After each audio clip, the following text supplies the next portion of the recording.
Del Padre, del Hijo y del Espíritu Santo. Dios te salve María, llena eres de gracia, el Señor es contigo. Bendita eres entre las mujeres y bendito es el fruto de tu vientre, Jesús.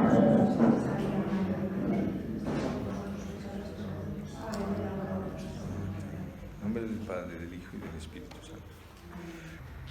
Sí, la segunda sombra de la que habla el capítulo de las sombras es importante. Tiene tal vez todavía más peso que la otra. Y ocurrirá lo mismo, que es una sombra que obstaculiza pero no impide la misión de Teresita. En la página 103,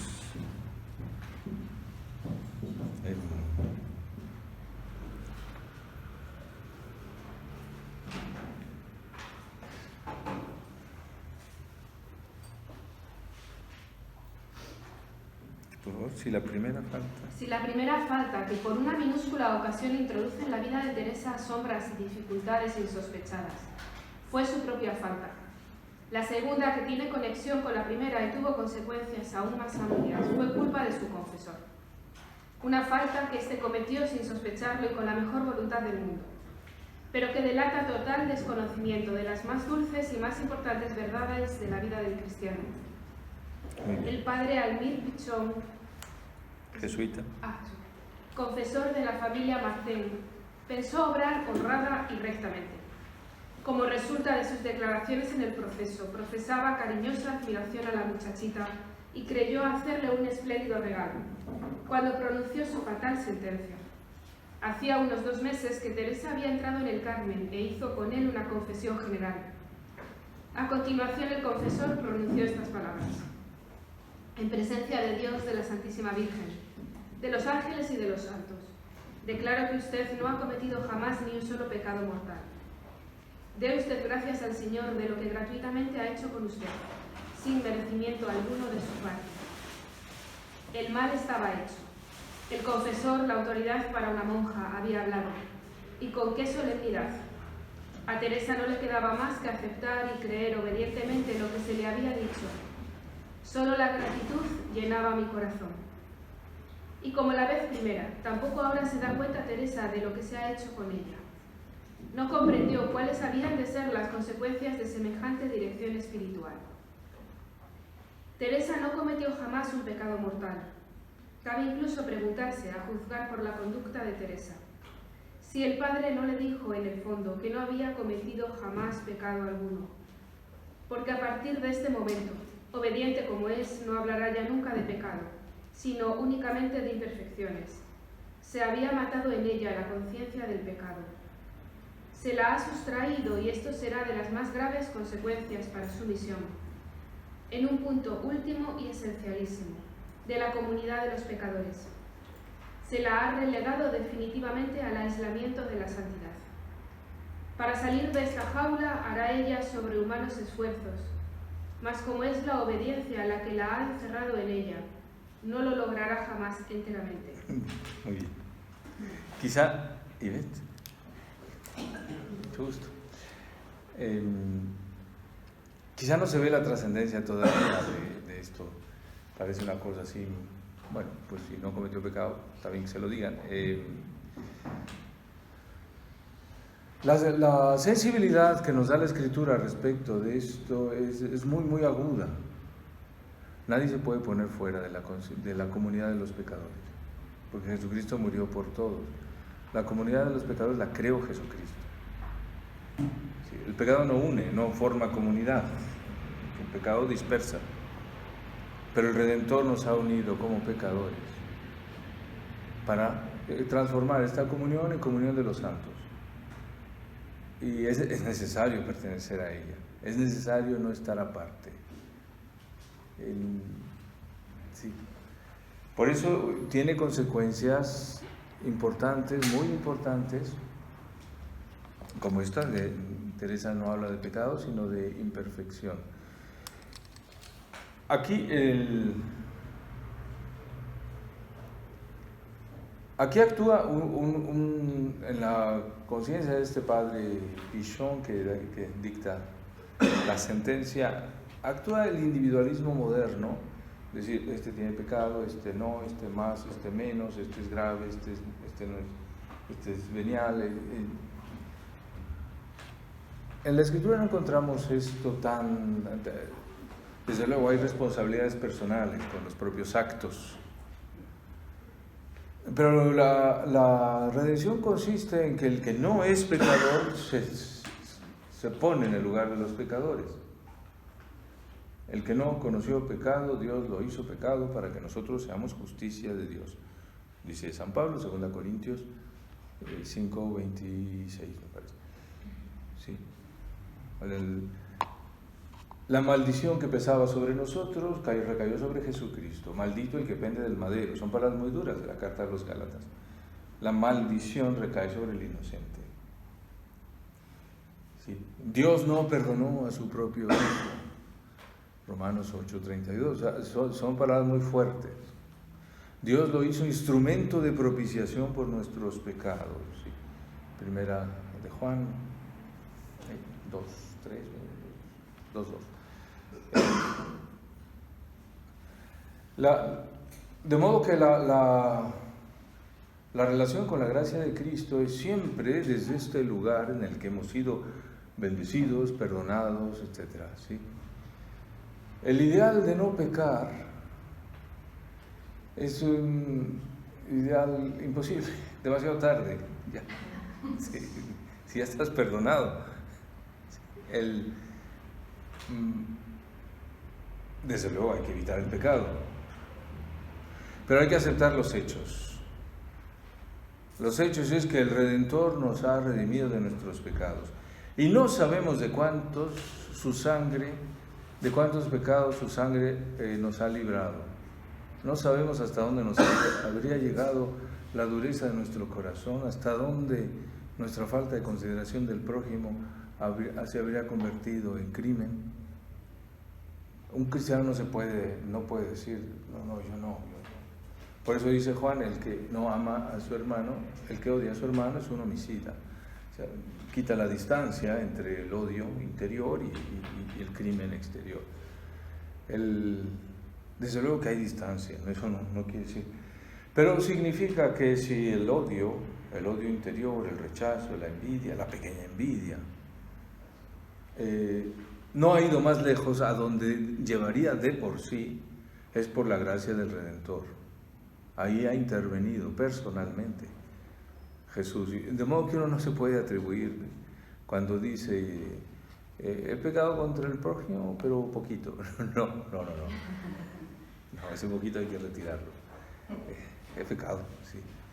Si esto no ha ido muy lejos, pues, es por su gracia. Hoy nos cuesta una barbaridad aceptar esto y hay que reconocerlo. Lo dice Joseph Ratzinger en su libro Jesús de Nazaret, comentando el Padre Nuestro, el perdón de los pecados. Hoy nos cuesta mucho aceptar que otro se hizo cargo. Kant había dicho en la Metafísica de las Costumbres que otro muera por mis pecados es indigno, cada quien paga sus deudas. Mentalidad moderna, individualismo moderno. Así explica también Joseph Ratzinger por qué no aceptamos la redención. Por el individualismo. Tienes una deuda, la pagas. Tienes méritos, se te reconocen. Pero que otro resuelva la cuestión, hoy nos cuesta una barbaridad. En esa página del Jesús de Nazaret, Ratzinger no discute, simplemente pone el testimonio de Newman que había evitado, gracias a Dios, por una conciencia muy fuerte de la gracia, curiosamente, había evitado este individualismo del pecado, de la conciencia de pecado. Dicho en otras palabras, aunque la conciencia de pecado nos hace asumir nuestras responsabilidades personales por nuestros actos, por nuestras omisiones, también nos une a la comunión, a la comunidad de pecadores que reciben el perdón debajo de la cruz. Por eso es tan delicado esta inhibición de la conciencia de pecado. Sí. Teresita es demasiado grande como para que esto destruya su misión, pero sí la dificulta, es lo que piensa Baltasar. Sí, la misión irá adelante, pero tiene un obstáculo aquí, la jaula de la santidad, le ha llamado. Ya había ocurrido un poco con la primera sombra, ya había sido la niña canonizada en vida por el milagro. Ahora esta declaración la sitúa también en el campo de las imperfecciones, pero no exactamente del pecado.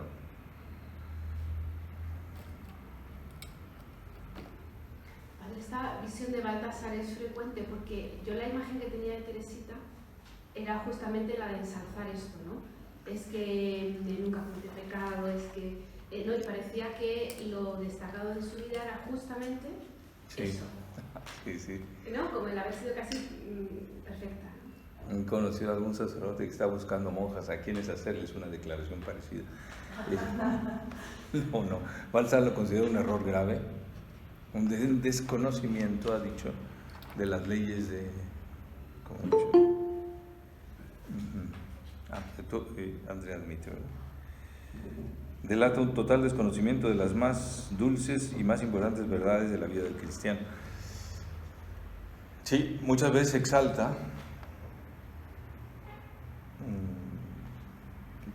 Baltasar no sostiene que sea una mentira, sino que no es bueno, que en el fondo es un error pensar así. Ya entiendo, sí. Si Jesús hace suyos los pecados, decirle a una jovencita, el pecado no te ha tocado, nos sitúa en un cuadro raro, ¿no?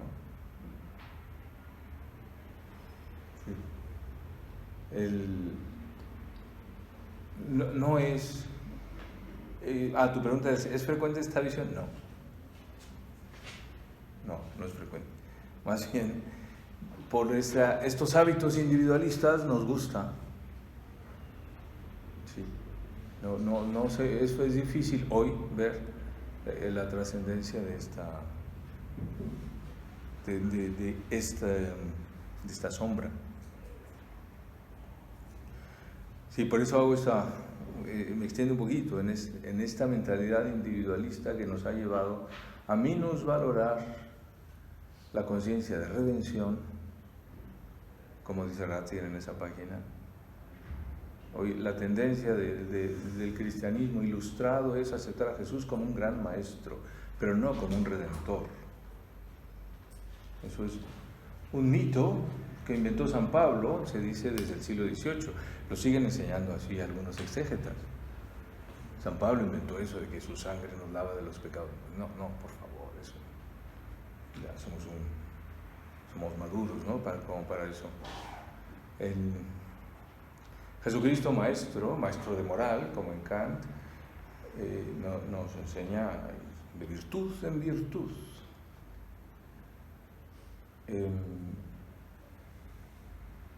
Pero aquí se evita entonces este encuentro de el Señor mismo con el pecado y con cada uno, conmigo, con todos. Se desconocen entonces estas leyes, ¿sí? Estas leyes delicadas, dice Baltasar. ¿Sí? ¿Por qué San Ambrosio llama a la iglesia prostituta casta? Por esto. Sí. Está nuestro pecado y la gracia del Redentor. La iglesia es santa, pero de esta manera. Y no es una excepción esto de San Ambrosio, más bien una conciencia común en el cristianismo antiguo, en la Edad Media, hasta más recientemente empezó la apologética de la iglesia perfecta.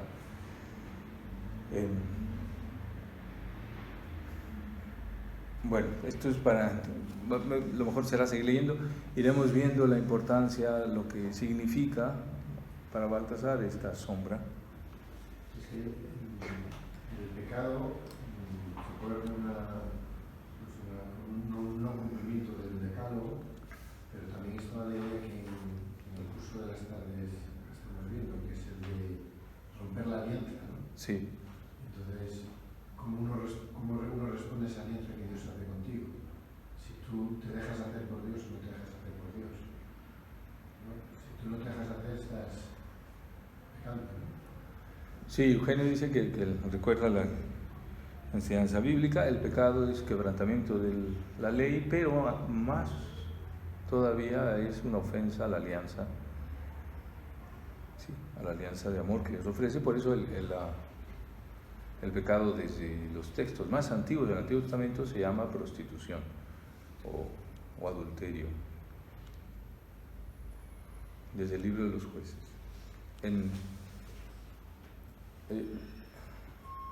O sea, es otra cosa, y no es solo la fidelidad al Señor, no es solo la mía y la tuya y la de cada uno, sino es la del pueblo que ha hecho alianza. En el Nuevo Testamento, la de la iglesia. Sí. La santidad de la iglesia necesita nuestra personal colaboración, y ahí es donde pues, siempre nos veremos muy escasos. ¿Sí? ¿Qué tanto le quito a la iglesia o qué tanto le aporto? Sí, del tesoro de méritos y gracias que la iglesia acumula, de donde saca las indulgencias, ¿qué aporto? ¿Qué le quito? Nunca sabemos. Y por eso la conciencia de pecado ayuda muchísimo. La conciencia cristiana de pecado, que no tiene nada de desesperante, nada de baja autoestima, no es un problema psicológico, es un acto de fe.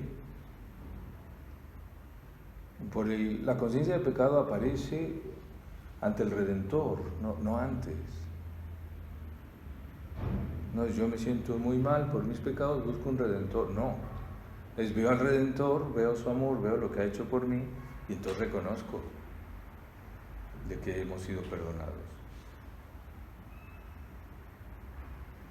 Sí. La conciencia del pecado cristiana, para mí la refleja muy bien una frase de San Bernardo: si cometo un gran pecado tendré que arrepentirme, pero no perderé la paz, porque el pecado se confiesa ante el perdón ya ofrecido. Se confiesa para recibirlo, pero ya está ofrecido. La humanidad es una humanidad perdonada. Eso es el Nuevo Testamento.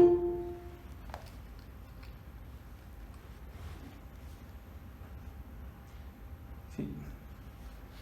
Elena, buenos días. Bueno, pues todo esto es importante para valorar esta segunda sombra en el sentido de Baltasar. ¿Sí? Primero empieza a exponer cómo, en la página 104, cómo no, ella sí tenía conciencia de pecado de niña, ¿sí? Una conciencia muy aguda. Sí, están los textos.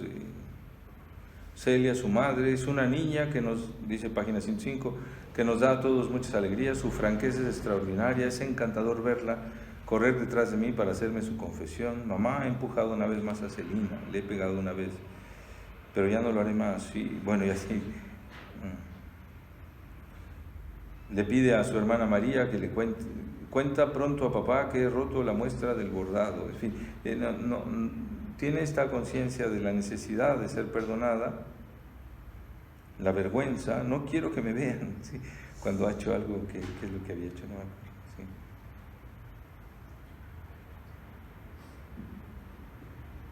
Así que se hace la dormida y pues, o sea, está engañando a su madre, entonces grita de pronto escurriéndose entre las sábanas, no quiero que me vean, en fin. Mamá, he sido mala, perdóname.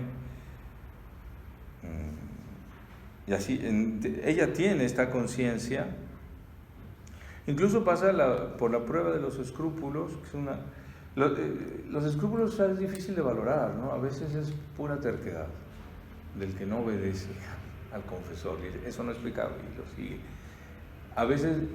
Pero a veces es una prueba. San Ignacio la trata en los ejercicios. San Ignacio mismo pasó esa prueba, es una prueba terrible. Es muy lacerante. Ella lo pasó. Estamos en la página 106. Ignacio, que pasó también con espantosa dureza por ella, por la prueba de los escrúpulos, tiene esta lección, la lección de los escrúpulos, por una gracia grande de Dios, pues da por fruto un aguzamiento y delicadeza y regulación permanente y sobrenatural de la conciencia de pecado. A la mayoría de los santos los ha educado Dios de este modo. Pasa un momento así, ¿no? San Francisco de Sales a los 15 años cree que se va a ir al infierno. ¿Está seguro? No, es indudable. Sí, entonces, pero reacciona, escribe una carta a Dios diciendo que le alaba ahora porque en el infierno no va a poder hacerlo. O sea, él si se purifica la conciencia de pecado, no le da pena tanto ir a sufrir en el infierno, sino no poder alabar a Dios. En fin, puede ocurrir esto. En el caso de Teresita, el término de este periodo de pruebas es el acontecimiento de la Navidad de 1886, ya nos hemos referido.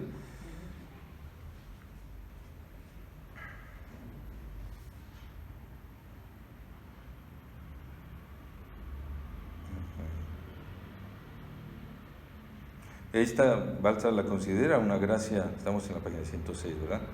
Una gracia, Dios se la regaló como una gracia particular, después que por el milagro había sido ella lanzada al aislamiento de la santidad. El milagro, la primera sombra.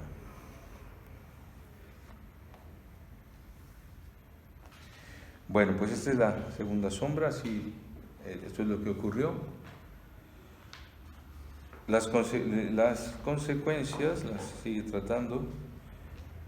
Podemos leer 106 por la conjunción. Por la conjunción de los dos hechos, su posición de excepción como miraculada y su carencia de pecado, los más importantes brotes de su juventud, que hubieran podido desarrollarse en el sentido de una inteligencia profunda de la confesión, quedaron reprimidos y como atrofiados. Todas las faltas que Teresa cuenta proceden de su primera juventud. Posteriormente ya no ha faltado. No podía ni debía faltar, y así quedan cerrados para su teología misterios centrales: el misterio de ser portadores de pecado y de la solidaridad en el pecado, el misterio de la compatibilidad del amor y de la conciencia del pecado, y sobre todo el misterio de la confesión. El impulso hacia la confesión, que distingue su primera juventud, cesa después del milagro totalmente. Teresa se confiesa regularmente como las otras religiosas, pero la confesión no es para ella una vivencia elemental. Es una especie de bendición, una confirmación de su camino. Teresa está muy lejos de hallarse en la misma viviente relación respecto a la confesión que a la Sagrada Comunión. Muy bien, este es el problema principal de la segunda sombra, una intelección, una comprensión escasa del misterio de la confesión. Sí. Seguimos en el siguiente párrafo. Por el milagro aislador, no menos que por la amputación de la conciencia de pecado, se pone nuevamente Teresa en la proximidad de San Pablo. También por el milagro de Damasco, que le sella como a primer místico y que le acontece delante de testigos. Se convierte en un aislado, y como tal se sintió él toda su vida. Aislado de los cristianos ordinarios y de los apóstoles regulares, puesto sobre un pedestal particular y personal, sobre el que tiene que ser modelo para todas las comunidades. Pablo no puede ya, como si dijéramos, permitirse pecar ni tener conciencia de pecado, sino delante de Dios, por lo menos delante de la Iglesia.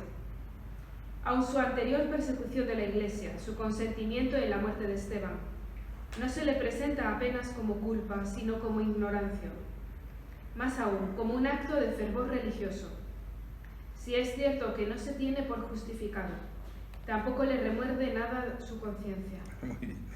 De nuevo la comparación con San Pablo, es claro, la personalidad de San Pablo, su personalidad como apóstol tiene este rasgo de haber sido salvado de tal manera que queda más allá de las condiciones ordinarias de los cristianos con sus pecados. Sí. De esto ya hablamos, ¿verdad? Cuando hablábamos del método de Teresita de referir siempre a sí misma, es también San Pablo utiliza: sed imitadores míos, ¿sí? Miradme a mí, sed como yo, quisiera que todos fueseis como yo, son frases de sus cartas. ¿Sí? No hay, ya hemos dicho, no hay aquí un problema de egoísmo, de autorreferencialidad, como se dice hoy, sino de un modo de concebir la fe y sobre todo la propia misión que lo pone en ese lugar. Sí, el Nuevo Testamento necesitaba a Pablo, tal como es, sí, sin duda, y por eso leemos sus cartas como palabra de Dios, que lo son. Pero desde luego el Nuevo Testamento tiene que ser completado con otras figuras. Pablo no es la única.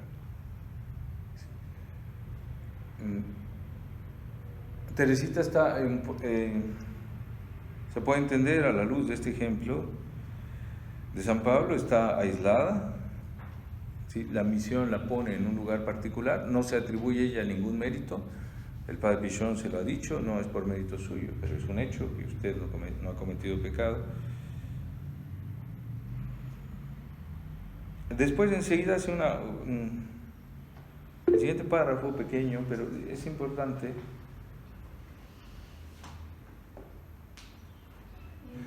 Cuando San Pablo dice que un aguijón le apalea, cuando soy débil soy fuerte, ¿a qué se refiere? ¿a qué se refiere? ¿Algún pecado? No parece. Así, pregunta a Eugenio que cuando San Pablo dice que un ángel de Satanás lo apalea, sí, ¿y a qué se refiere? ¿A una conciencia de pecado que le remuerde? No parece. O sea, yo he encontrado algún intérprete en este sentido, pero más bien esta interpretación está rechazada, ¿no? Como si Pablo tuviera una lucha con un pecado particular, que no parece. Sí. Es difícil de saber a qué se refiere. Cuando soy débil soy fuerte, ¿a qué se refiere? Se refiere a la debilidad describe las debilidades, que lo apalean, lo echan, le pegan, lo persiguen los judíos, lo maltratan los romanos. Sí. Esas debilidades están muy descritas, sobre todo en 2 Corintios 4 a 7, me parece, son 3 capítulos de vida apostólica difícil, sí, en donde no se ven, se ve la vida de renuncia, de sacrificio del apóstol, pero no este aspecto. Sí, Elena pregunta, y ya no veo la pregunta. Es la misma pregunta, padre, ya está contestada, muchas gracias. De nada. Era exactamente lo mismo. Muy bien. Padre, ¿no dice San Pablo en algún sitio, hago el mal que no quiero? Sí, es verdad. Ahí sí, pero no se refiere a sí mismo, se refiere a todos, ¿no?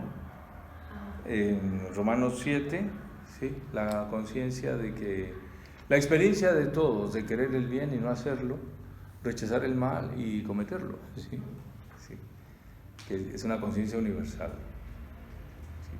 También los romanos, ¿no? Dicen, los famosos filósofos estoicos reconocían esta debilidad: sí, quiero el bien pero no lo hago, veo lo mejor, lo apruebo y no lo hago. Sí.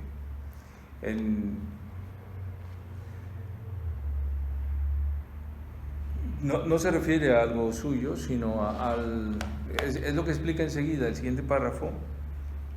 La problemática de Pablo, como la de Teresa, no gira tanto en torno al eje pecado-gracia, cuanto en torno al eje gracia-obras. Nuestras obras son inútiles, dice Pablo, no son buenas. En cambio, la gracia es lo que nos santifica. La experiencia religiosa de Teresa está en este punto mucho más próxima a Pablo que a la experiencia de Lutero, porque Lutero aprovecha la doctrina paulina, pero en el sentido que no la usa Pablo, en el sentido de sentirme bien, un Dios que me conforta, la gracia que me libera del pecado y por la cual puedo dejar la angustia. No es lo mismo de San Pablo. Para San Pablo es la cuestión entre la gracia de Cristo y las obras. ¿Qué es lo que nos santifica? ¿Qué es lo que nos purifica? O, según la palabra paulina, ¿qué es lo que nos justifica? ¿Qué es lo que nos hace justos? ¿Nuestras obras? Hacemos obras de justicia y somos justos. Pablo dice, no las hacemos.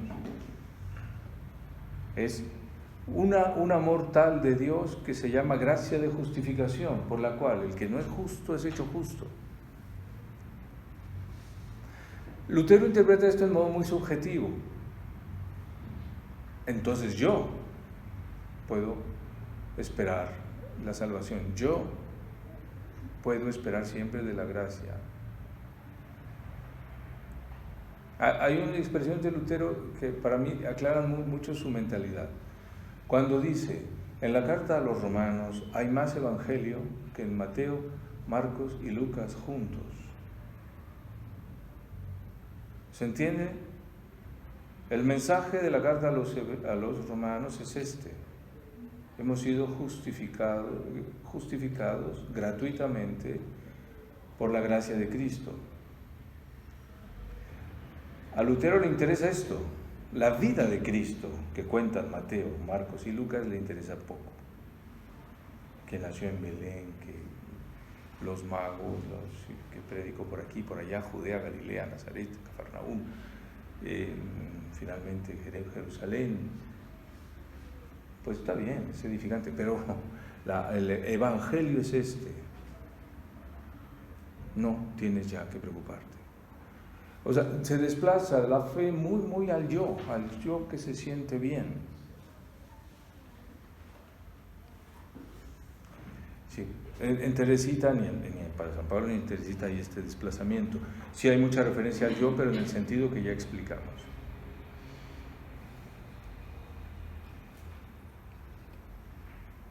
Sí, se comprende.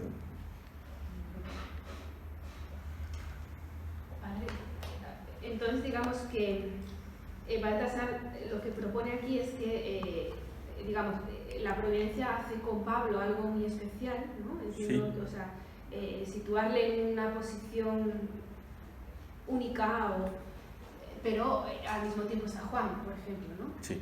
Es decir, que no sería, digamos, un error de la providencia, quiero decir, esta posición de Pablo tan atípica, sí, ¿no? Sí. Que casi parece de alguna manera contraria al camino de humildad, no sé cómo decir. O sea, es que me parece muy osado lo que dice Baltasar, entonces no sé si lo estoy entendiendo bien, digamos. Sí.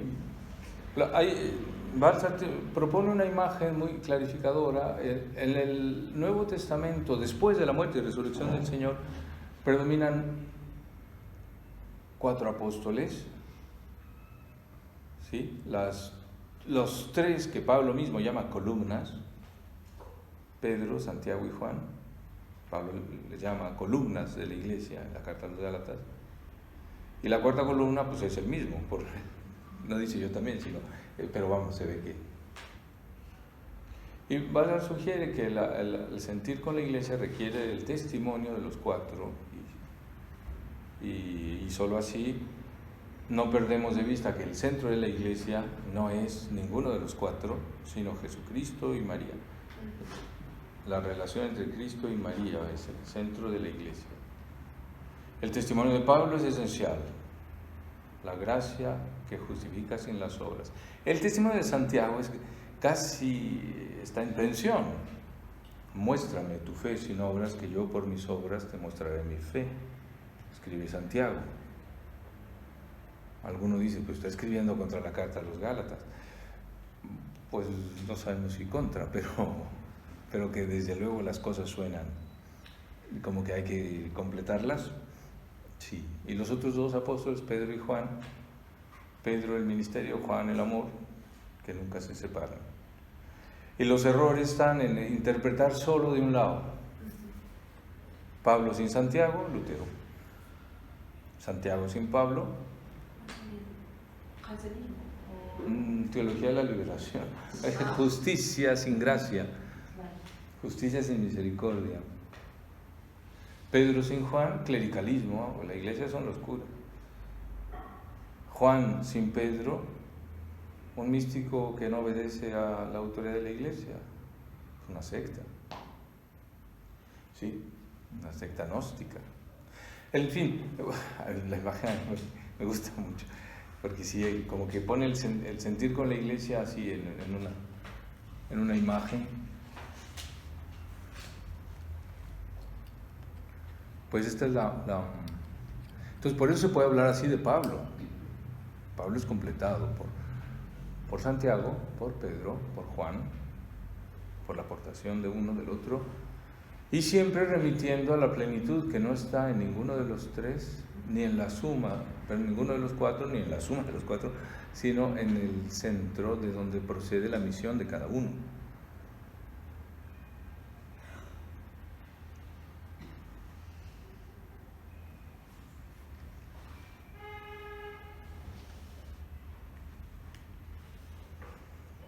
Bueno, Teresita es una santa, pues parece, ¿verdad? Ha visto a la Virgen, se le ha quitado su ingenuidad frente a este hecho, se la ha declarado sin pecado, aun cuando Teresa no ha reflexionado ciertamente mucho sobre la santidad. Sin embargo, hubo de penetrar en ella la persuasión de que su vida tenía que ver con la santidad. No es un problema de pelagianismo, que ella se hace santa sola, no, de ninguna manera. Es siempre gratitud, porque es Dios quien la hace, pero se coloca muy rápido entre los santos. Baltzar pone el ejemplo de su santa favorita, Santa Juana de Arco, ¿sí? Santa de los franceses, de las francesas. En 2 páginas, 108, en 2 páginas después de haber hablado del milagro, describe su ansia de imitar a las heroínas de la historia de Francia, sobre todo a Juana de Arco. Entonces recibí una gracia que he considerado como una de las más grandes de mi vida, y describe esta gracia.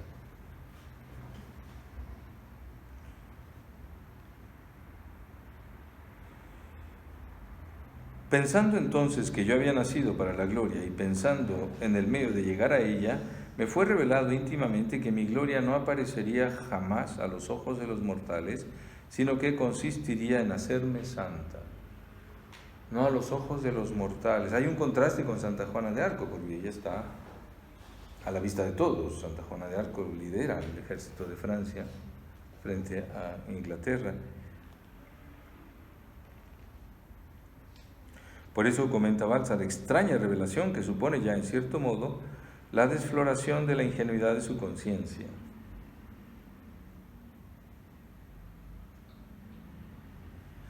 Un poco más abajo, este deseo, dice Teresita, pudiera parecer temerario, el deseo de ser santa.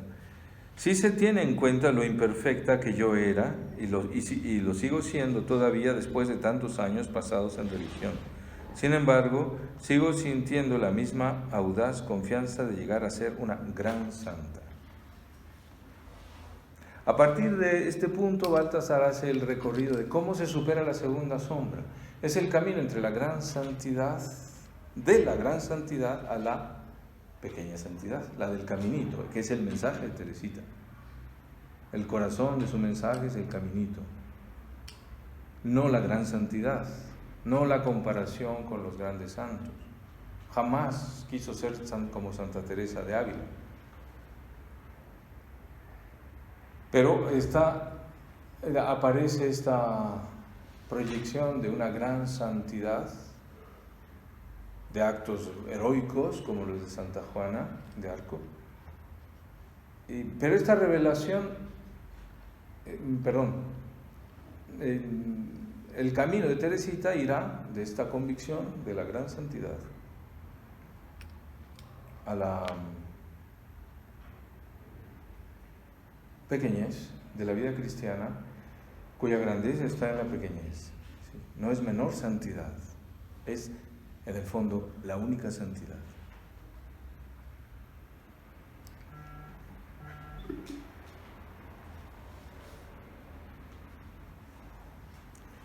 Seguimos leyendo en 108, de ser santa. De ser santa a ser una gran santa, queda un espacio, una dimensión de aspiración infinita, como toda alma grande lo necesita para su respiración. No fue ambición, no fue ansia de gloire lo que le puso esta palabra en los labios, sino la necesidad de aspirar, la necesidad absolutamente de vivir.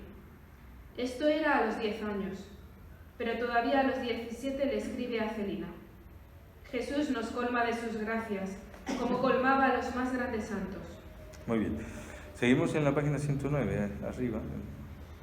Pero cuanto más al pie de la letra se la toma y más crece en ella en la santidad, mejor comprende su misión, la misión del caminito, que es el único camino posible. Él ha de crecer y yo disminuir. Y así el avance se convierte en realidad en retroceso. Y como ahora se halla y tiene que moverse dentro de la santidad, solo le queda abierto el camino que va de la gran santidad a la pequeña santidad. Alguien le habló un mes antes de su muerte de su gran santidad. No, yo no me creo una gran santa, pero pienso que Dios se ha complacido en poner en mí cosas que me hacen bien a mí y a los demás. No me tengo por una gran santa, yo creo que soy una santa muy pequeñita, o paradójicamente expresado en sus últimos meses. Dios llama a vuestra caridad a ser una gran santa, sin dejar de ser pequeña, más aún, haciéndose cada día más pequeña. Y aquella sentencia de la que cabe preguntar si es auténtica. Vuestra caridad sabe muy bien que está cuidando una santita. Salta un párrafo, por favor. No, contesta, yo no soy una santa. Yo no he hecho jamás las acciones de los santos. Yo soy un alma muy pequeñita a quien nuestro Señor ha colmado de gracias. Lo que digo es verdad. En el cielo lo verán. Este es el mensaje de Teresita. Esta es la vida cristiana. Nuestra pequeñez frente a la gloria del Señor Jesucristo. Sí.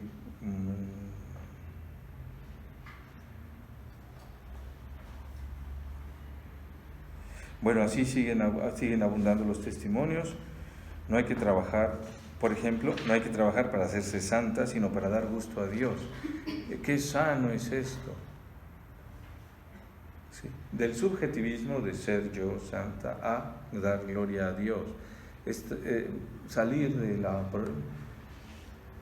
del yo, olvidarlo por un momento o para siempre mejor, y quedarse con la gloria de Dios. Una pregunta. Porque claro, si ella no ha cometido pecado, porque a nosotros, bueno, yo por lo menos tengo experiencia de que uno es más pequeño en la medida que es más consciente de su pecado.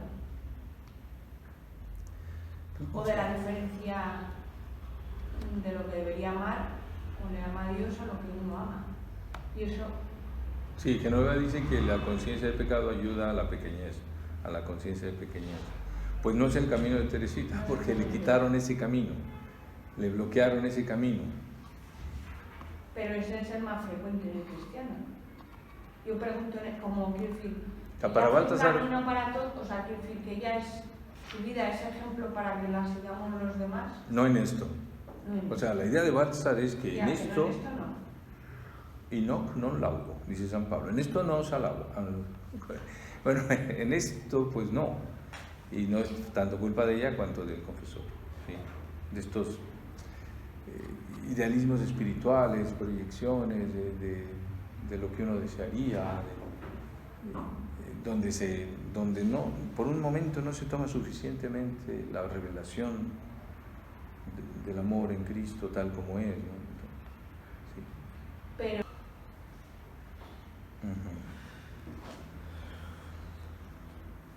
estábamos en la página 110.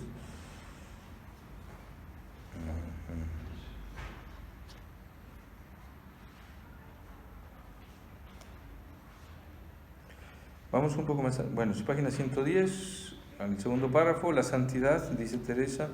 No está en esta o la otra práctica, sino que consiste en una disposición del corazón que nos hace humildes y pequeños entre los brazos de Dios, conscientes de nuestra debilidad y confiar audaces en la bondad de Padre, en su bondad de Padre. Sí, seguimos.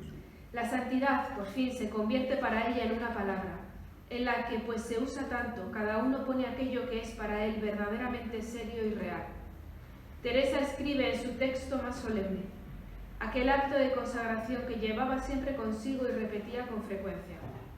Oh Dios mío, Trinidad bienaventurada, yo deseo amaros y haceros amar, trabajar por la glorificación de la Santa Iglesia, salvando las almas que están sobre la tierra y librando las que sufren en el purgatorio. Yo deseo cumplir perfectamente vuestra voluntad y llegar al grado de perfección que me habéis aparejado en vuestro reino. En una palabra, yo deseo ser santa, pero siento mi impotencia y os pido, oh Dios mío, que seáis vos mismo mi santidad. Muy bien. Este es uno de los núcleos de la doctrina de Teresita que evita que la sombra termine oscureciendo el mensaje. ¿Sí? Esta impotencia, de modo que el ser yo santa remite más a Dios es santo, más y más. Y así va desapareciendo la centralidad del ideal de ser yo santa. La vocación universal a la santidad que enseña el Vaticano II y el Papa Francisco en su exhortación Gaudete et Exsultate, no significa en primer lugar el deseo de la superación de todos los pecados personales, de todas las malas tendencias, el crecimiento de las virtudes y finalmente la realización de un cristiano modélico. No. ¿Sí? Esto ha sido un equívoco y lo sigue siendo. Un equívoco que con facilidad se desliza hacia el narcisismo espiritual. ¿Sí? Ese idealismo que hace tanto daño porque aleja del realismo de la gracia, que se encuentra siempre con pecadores insuficientes. Pero seguimos leyendo, que Baltasar lo dice mejor. En este texto se ve con absoluta claridad que no es la santidad objeto primario de la aspiración. Lo primario es el amor de Dios, la glorificación de la Iglesia, la salvación de las almas, el cumplimiento de la divina voluntad. La santidad se pone como una pura denominación y nada añade al fondo de lo enumerado. Así corresponde a la auténtica doctrina del caminito, como más adelante hemos todavía de mostrar. Muy bien. A mí me parece este párrafo muy valioso para la orientación de la vida espiritual. Sí ha habido una orientación subjetivista, de herencia jansenista, la hay todavía, una insistencia en tienes que ser santo, tu vocación es ser santo, ¿sí? Tu vocación a la santidad te exige que estudies más, tu vocación a la santidad te estudie, ay Dios mío, una especie de prisión de la gracia que termina oprimiendo la conciencia. Por eso es importante este triunfo de Teresita. No es eso. No se centra uno en sí mismo, en su perfeccionamiento, sino en estas cosas. Aquí se empieza a respirar católicamente, se expande el corazón a las posibilidades de Dios, mucho más allá de las de cada uno. Lo primario es el amor de Dios, la glorificación de la Iglesia, la salvación de las almas, el cumplimiento de la divina voluntad. Sí. Es un mensaje muy importante. Para el Carmelo, que tiene con estos santos de una insistencia tan intensa, los santos fundadores, en la santificación personal, sí, se podría mal entender porque ellos no lo enseñaban en sentido subjetivista. Ellos viven antes de las crisis del siglo XVII, que es donde nos volvimos muy narcisistas todos, en todo, en educación, en la filosofía, el yo por todos lados. Sí, el yo puro, dice Kant, bueno, eso es un poco más tarde. Ellos enseñan antes y no están afectados por esta orientación. Teresita recupera esta aspiración católica. ¿Qué buscamos? Pues la gloria de Dios, la salvación de todos nuestros hermanos. ¿Qué lugar ocupo allí? Pues no es tan importante. ¿Sí? El amor es así. Por eso hemos empezado toda esta superación de la sombra con la frase de San Juan Bautista: es necesario que Él crezca y que yo disminuya. ¿Seguimos? Pero Teresa pudiera haberse ahorrado ese largo rodeo sobre la gran santidad. El haberlo hecho pertenece a las sombras de su misión, no a su misión misma.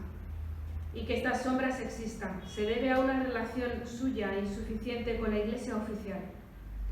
Si en el caso del milagro, en vez de hablar con su hermana, hubiera hablado con un confesor, porque hablar ciertamente tenía que hablar, no hubiera ocurrido mal alguno.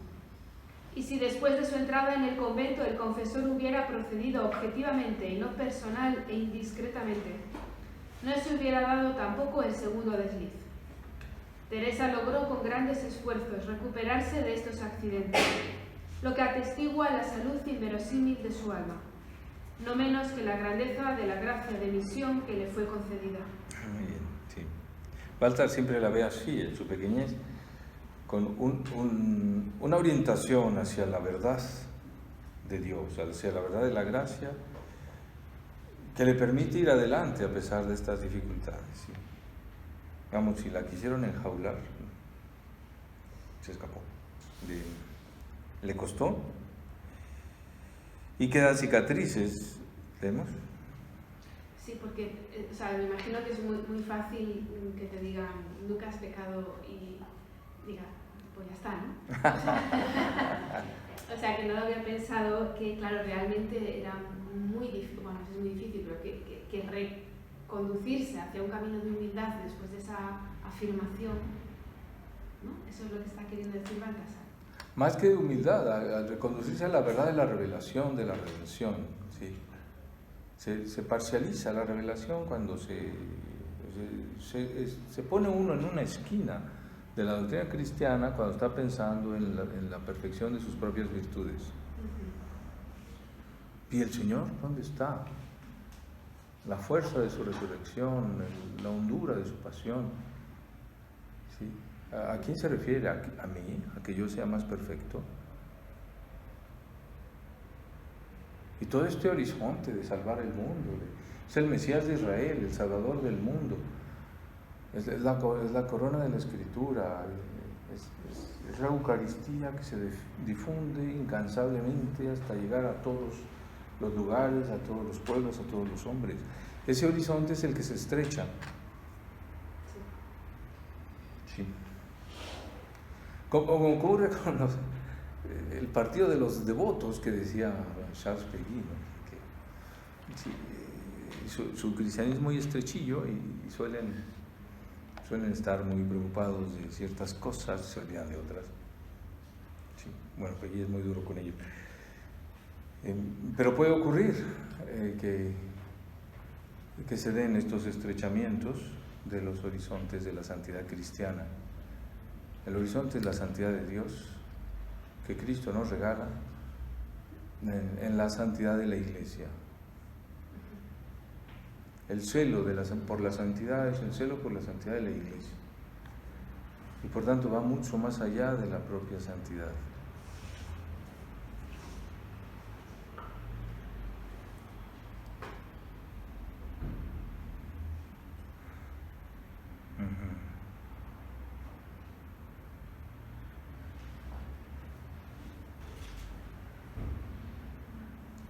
Bueno, finalmente en la muerte. He interrumpido en las cicatrices, padre. Así que quedaban las cicatrices. ¿Qué cicatrices vemos? Pues cierto afán de hacer, no del todo compatible con su doctrina, la acompaña hasta el término de la vida. Cierto afán de hacer cosas, y el hacer de Dios. No es que ella se oponga, no es que crea que puede ser más que Dios, pero cierto afán de aportar. Esto, en cambio, en el momento de la muerte, en la última enfermedad, tiene que ser superado muy, muy dolorosamente. ¿Leemos la muerte? La muerte es el desenlace de la acción. Es una contemplación y pasión. No muere uno, se le mata. No se entrega a uno, se le arrebata.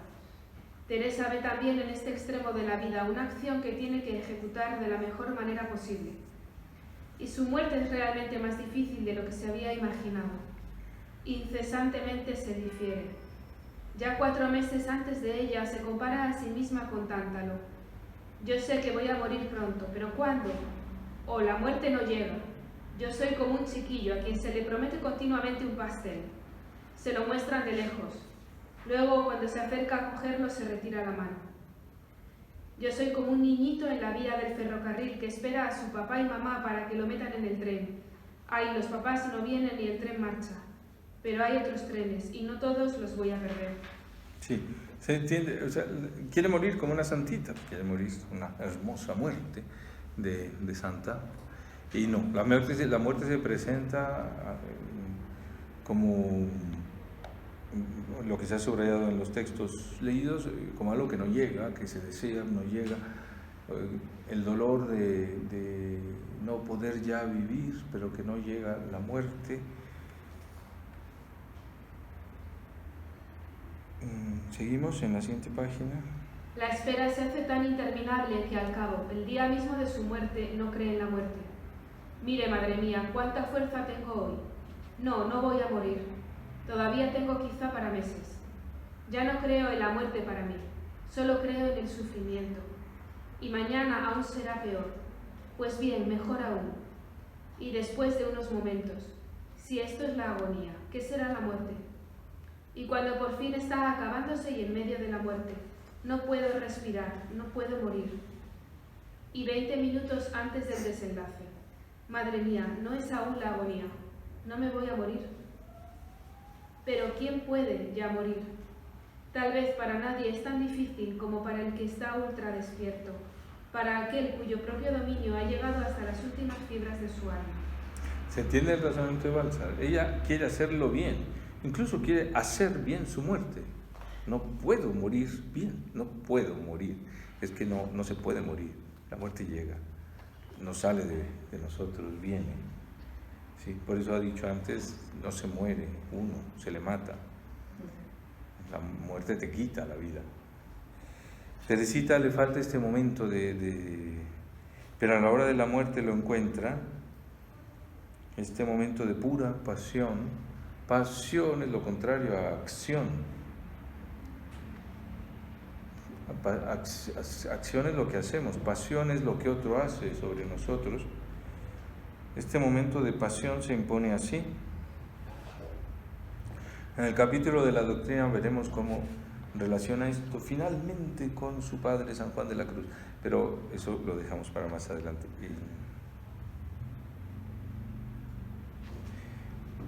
Es difícil para el ultradespierto, dice Baltzar, una conciencia tan viva de Dios, de la relación entre ella y Dios, una conciencia tan viva de la vocación, de la elección, de la santidad que hay en el Carmelo, dejarse, abandonarse, ser uno más de tantos que les llega la hora y se van de este mundo, le cuesta. Sí. Leemos, por favor.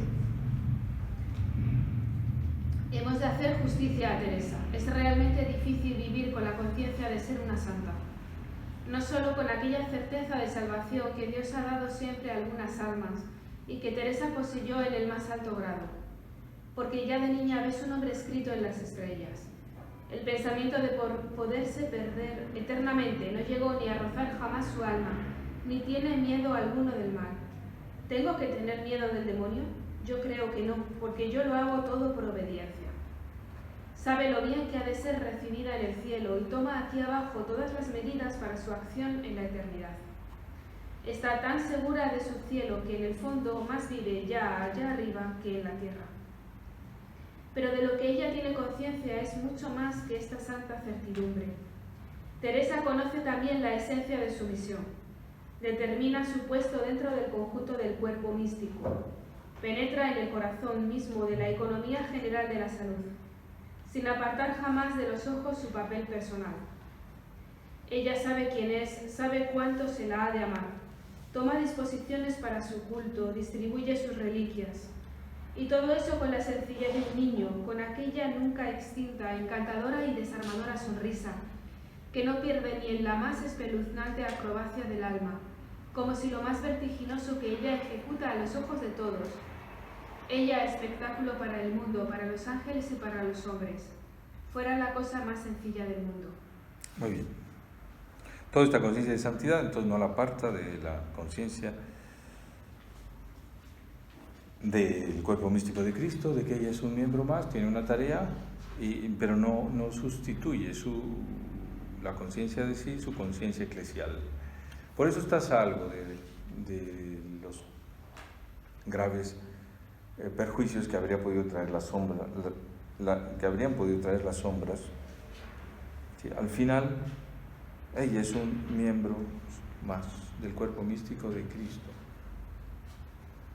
Está cerca George Bernanos de esta conciencia cuando dice un personaje suyo: la gracia de las gracias es no odiarse uno a sí mismo, sino amarse como un miembro dolorido del cuerpo de Cristo. Ahí está el yo. ¿Sí? En el yo de Cristo, en el cuerpo del Señor. Esto no lo pierde nunca Teresa. Y por eso la misión va adelante. Y por eso el final de este capítulo es muy hermoso. Es una confirmación que recibió del cielo respecto de su misión.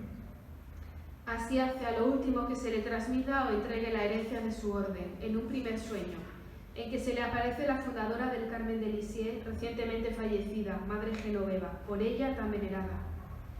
Esta, después que ha dado un recuerdo a cada una de las hermanas y le llega el turno a Teresa, tiene ya las manos vacías y con dulce mirada le dice por 3 veces: a ti te dejo mi corazón. En un segundo sueño, la primera fundadora del Carmen en Francia, la consejera y auxiliar de la Gran Teresa, Ana de Jesús, que fue la primera que introdujo en Francia la reforma del Carmelo, a la pregunta de la pequeña: Madre, dígame, ¿desea nuestro Señor algo más de mí? ¿Está contento conmigo? Le responde con rostro radiante: no, Dios no pide nada más de ti. Está contento, muy contento. Ana de Jesús será beatificada dentro de poco. Y desde luego le cabe la gloria de haber fundado el Carmelo en Francia y la aún más grande de haberlo fundado en Granada. Sí, sí. Pero bueno, después de Granada, creo que murió en Bélgica. Sí. Ana de Jesús. Pues con esto termina el capítulo de las sombras. Capítulo impresionante, ha causado, ya lo decíamos desde la vez pasada, críticas. Algún teólogo, no se habla así de los santos, bueno, Balzac cree que sí, que para tomar en serio la misión del santo y no solo la perfección del santo, o sea, para tomar más en serio la auténtica santidad cristiana que está en la misión que Dios da, es necesario esta consideración. Yo creo que arroja muchas luces, porque todos tenemos sombras, heridas, sí, cicatrices. Por un lado, que las tenga ella, pues, una doctora de la Iglesia, ayuda a entender el mundo de la santidad, también la vida cristiana y la centralidad de nuestra vida, de la misión que Dios nos da, que debe ir adelante, sabiendo que por la gracia del Señor tampoco las sombras que pueda haber en nuestra vida impiden los frutos que la misión da.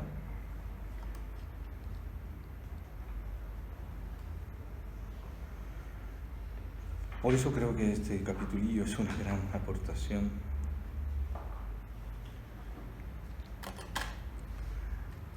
Pues según la prisa que tenemos, habría que correr hacia la siguiente parte.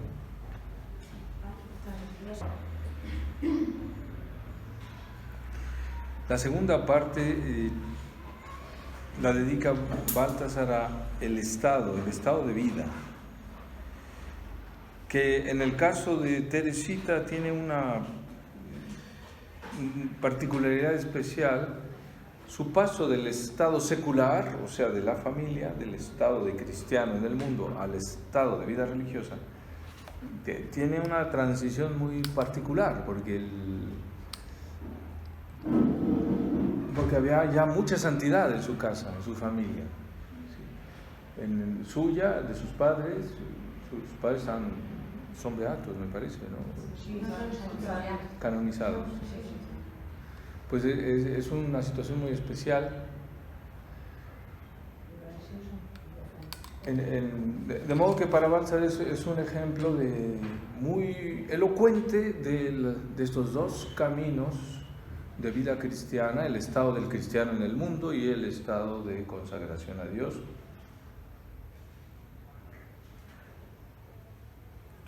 Podrá sonar un poquito contundente, pero es que la tradición es así. La tradición cristiana durante muchos siglos no tuvo ni siquiera que reflexionar. Hay dos estados fundamentales que se empiezan a distinguir cuando Jesús dice al joven rico, cumple los mandamientos. Y al insistir él en algo más, dice, si quieres ser perfecto, va, vende lo que tienes, dale a los pobres, ven y sígueme. Jesús no dice a todos esta segunda parte, cumple los mandamientos para todos. Pero alguno quiere seguirlo y Jesús le dice no. El endemoniado de Gerasa dice, yo me voy con los tuyos. No, tú te vas a tu casa. Sí, a dar testimonio de lo que has vivido. Sí, con cierta prisa. Casi todos los que reciben los leprosos y curados, hay algo de esto, ¿no? Sobre todo en San Marcos. San Marcos usa mucho un adverbio que es inmediatamente. Inmediatamente se marchó de ahí, inmediatamente dijo que se fuera.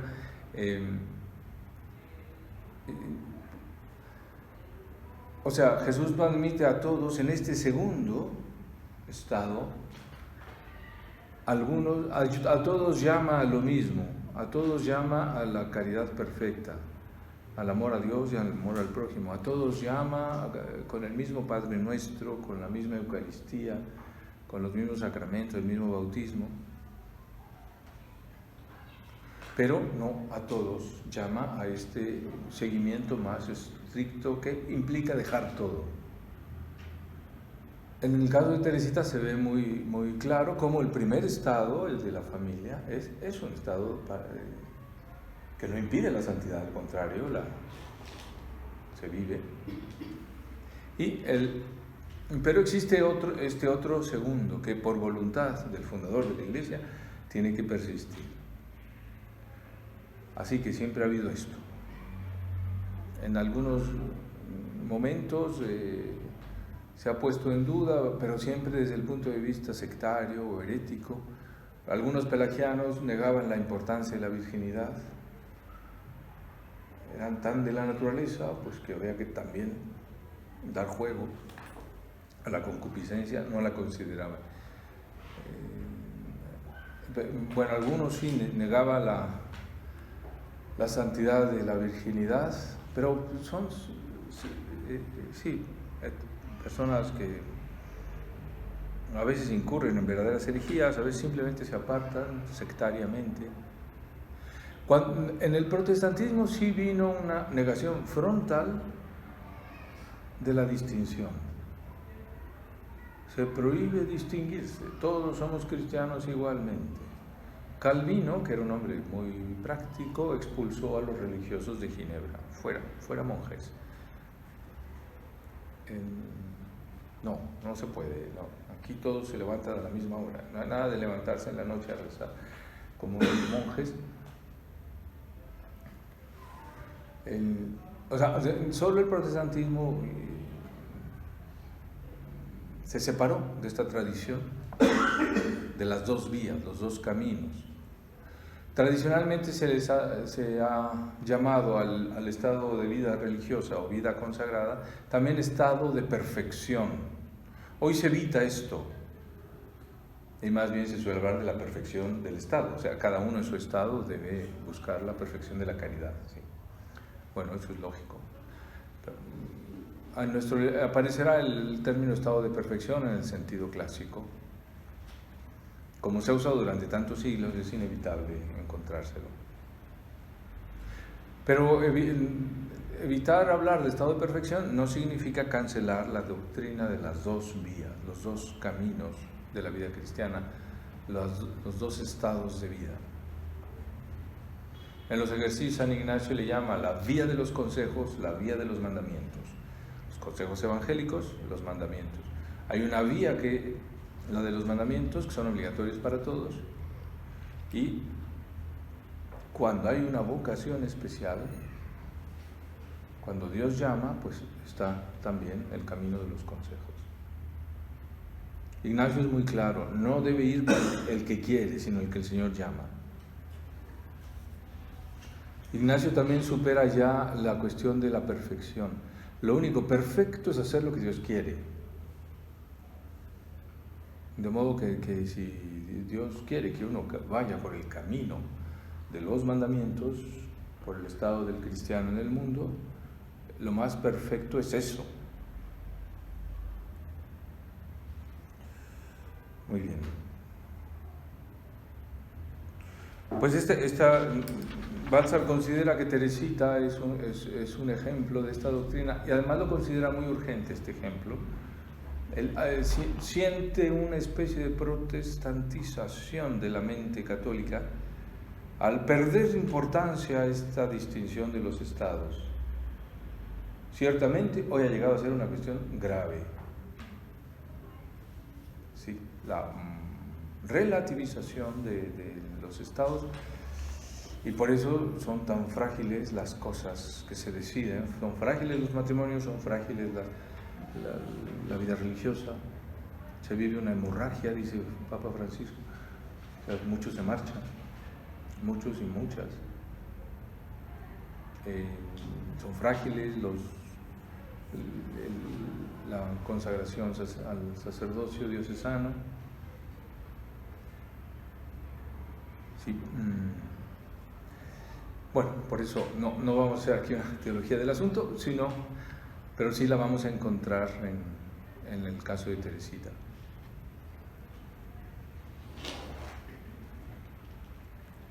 Bueno, vamos al estado secular. O sea, Teresita como miembro de su familia, en donde encontraremos una santidad muy intensa. El capítulo es un poema. Es preciosa la vida de esa casa, y particularmente como la recuerda Teresita y sus hermanas. Sí. Yo recomendaría no hacer aquí una comparación ni con la propia familia, ni de cómo debería ser hoy la familia, ni de una pastoral familiar. No, hay que estudiar la vida de Teresita, ¿sí? Porque si no, nos vamos a desviar un poco y van a surgir un montón de cuestiones. ¿Y cómo haríamos para...? No sé. No, sí. Desde luego que todas esas reflexiones son oportunas en su momento, pero primero hay que conocer los hechos, hay que recibir esta luz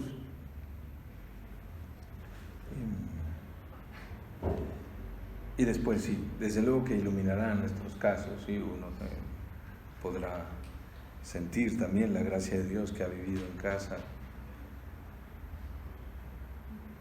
las dificultades también. Estado secular. Hay en la Iglesia, dentro del estado general del cristiano, dos formas de vida de contornos precisos, que están fundadas en la revelación, y como tales santificadas e instituidas. El estado dentro del mundo en el seno de la familia, y el estado que comienza por la salida de la familia, y es un estado aparte de todos los marcos y leyes mundanas y sociales, un estado únicamente para Dios, el estado religioso. El primer estado es un estado carnal, el único conocido en el Antiguo Testamento, y que era a la vez un estado de promesa en orden a Cristo. Muy bien. Carnal aquí no tiene ninguna connotación peyorativa, es la palabra que usa San Pablo para describir la situación del matrimonio en 1 Corintios 7, en donde él distingue entre matrimonio y virginidad. ¿Sí? Y también la usa en Efesios 5, el texto más elevado, más claro sobre la sacramentalidad del matrimonio. Sí. Por eso carnal, en un sentido positivo. La carne no es, en la Biblia no es mala. Sí. Es verdad que Pablo a veces usa el adjetivo carnal en contraposición espiritual, pero aquí no. El santo de la antigua alianza es casado, porque por la sucesión de las generaciones tiene parte en el Mesías. Y en la relación de hombre y mujer imita o figura la relación entre Dios y su esposa, el pueblo de la promesa. El Mesías nace dentro de este estado para darle plenitud y tener a par en él una plataforma para el nuevo estado espiritual, el punto de arranque del dejarlo todo y venderlo todo para ganar la piedra preciosa. Estado secular, matrimonio, familia reciben del Señor plenitud sacramental, porque Él no vino para destruir, sino para dar cumplimiento o plenitud, pero se la dio solamente en el sentido de que sea imagen carnal, del estar inmediatamente en el misterio de Cristo e Iglesia, en el estado de perfección.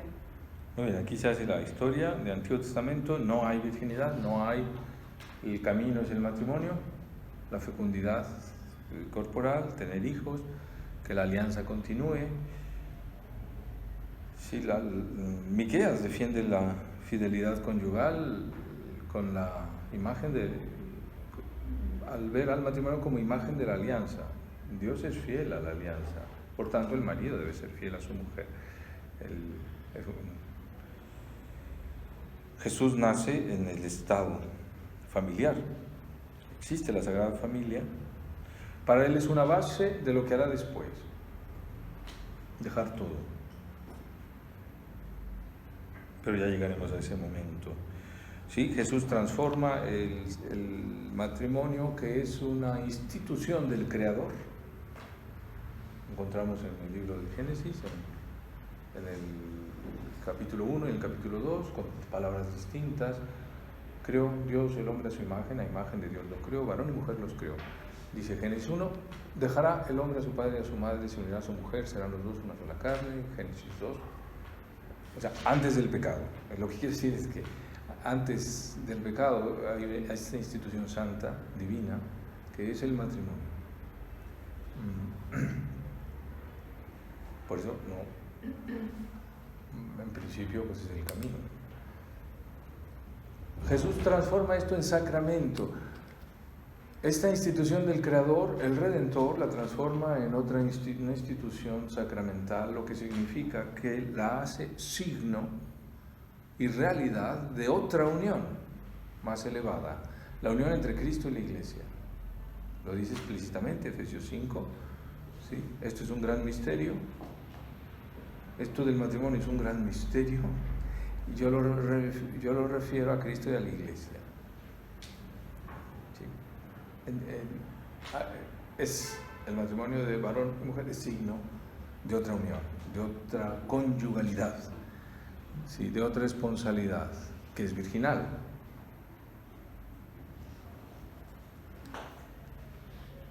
¿Seguimos? El vínculo del primer estado solo en el tiempo es indisoluble, porque el simbolismo del vínculo matrimonial es un simbolismo dentro del tiempo de algo supratemporal. El vínculo del segundo estado es más alto y por ende más estrecho, pues vive inmediatamente del eterno vínculo entre Cristo y la Iglesia. En el primer estado el hombre está dividido, pues se halla entre el mundo y Dios, entre la promesa y su cumplimiento. En el segundo estado el hombre vive sin inquietud, pues vive solamente de Dios y para Dios. Bueno, sí, estoy dividido. Sí, San Pablo describe la situación del hombre casado, de la mujer casada, entre agradar al marido y agradar a Dios, está dividida. Pero San Pablo no se resigna a la división. En el estado matrimonial, el marido y mujer están siempre superando la división, la tensión entre el mundo y Dios. Cada matrimonio tiene que encontrar su manera. Pero no se trata de resignarse en la división, sino de superarla en la caridad.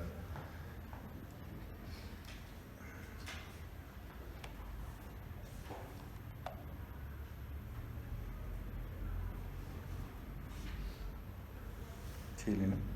Mas a la manera como toda la salud de la humanidad se opera por la compenetración de la antigua y de la nueva alianza, de la carne y del espíritu, de la promesa y su cumplimiento, y lo antiguo se convierte en nuevo, supuesto de lo nuevo, y lo nuevo santifica y justifica lo antiguo.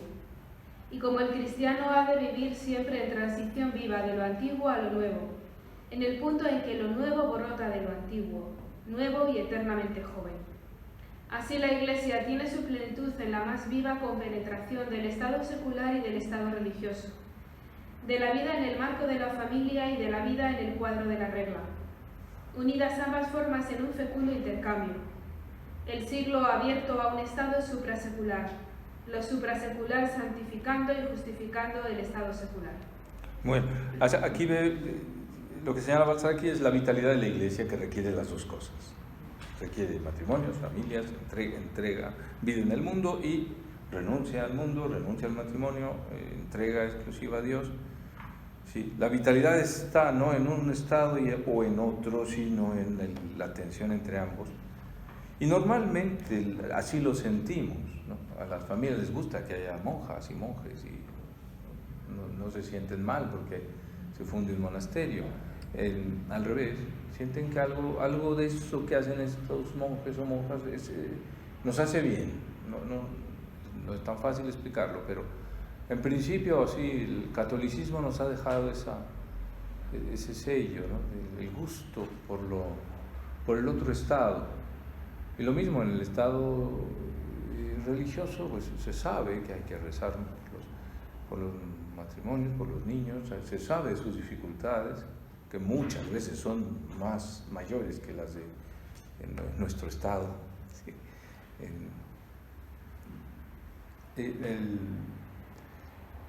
Aquí está la vitalidad de la Iglesia.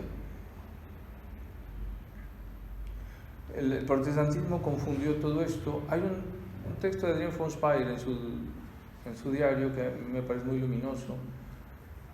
Como ella era suiza y vacacionaba en Italia, y claro, el ambiente de la Suiza protestante y la Italia católica en los años 40 pues era muy distinto, ¿no? Y le gustaba ver a los italianos y decía: qué clericales son los curas en Italia, qué maternales son las madres en Italia, qué paternales los padres en Italia, qué monjiles las monjas en Italia.